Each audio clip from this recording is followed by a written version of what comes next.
Hello YouTube, this is Wakia Line coming to you pre-recorded from his camper. Venus, Cupid's heart, the Lord of Love. That is a title that I wish to dispute. In my video about Mars, I stated that the scarlet planet's temperament makes it better suited to hold that value, love, for the simple fact that true love is neither soft nor surreal.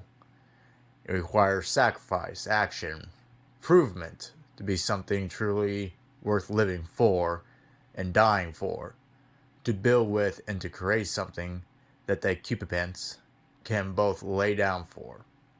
The question is, who is love being proven to? Being the planet that represents the feminine nature, it's logic to say that judgment is Venus's place in the dance between the masculine and the feminine. Courtship, in other words. I think the confusion with Venus being viewed as love is both a misunderstanding of what true love is, as I've stated, but also a forgetting that love is, by its nature, conditional. That people, I believe, have always struggled with what courtship is, and how to court does not help this confusion. No other creature in nature mates without reason, without due process and rituals that separate those who do love from those who simply lust. Venus's nature is to dance, to watch, and to judge fit the partner to be sacrificed for.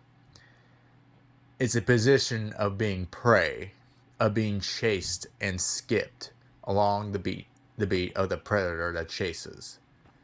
It's part of the thrill of courtship, a necessary part to both invigorate and to judge sound the masculine's love for life, necessary for the creation and raising of life-affirming children.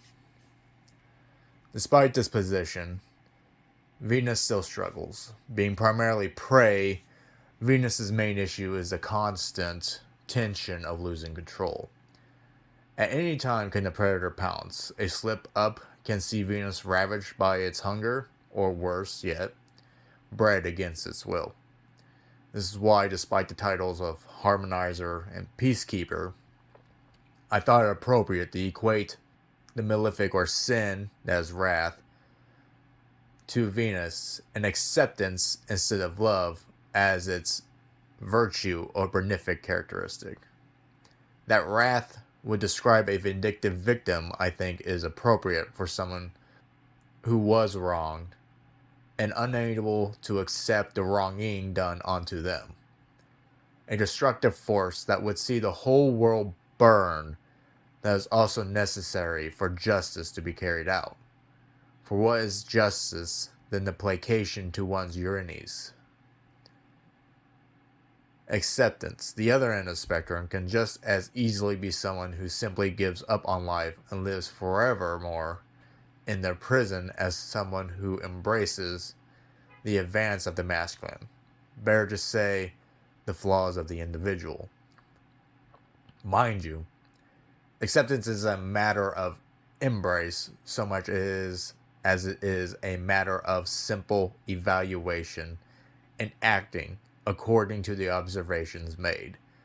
To accept someone is to embrace your humanities, a judgment all the same, but one made of grace rather than fury.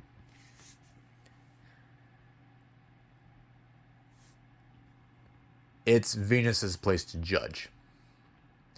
It's Venus's place to maintain the standard of conduct, of social grace, of relationships between friends and foes alike.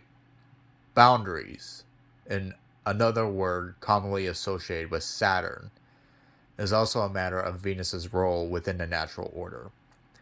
This is also my argument for why Saturn is the higher octave of Venus, not Neptune, whose nebulous nature makes it impossible, more so probable, that the boundaries between the border of inversion is crossed and violated, turning acceptance into wrath and wrath into acceptance, all becoming hatred and hopelessness.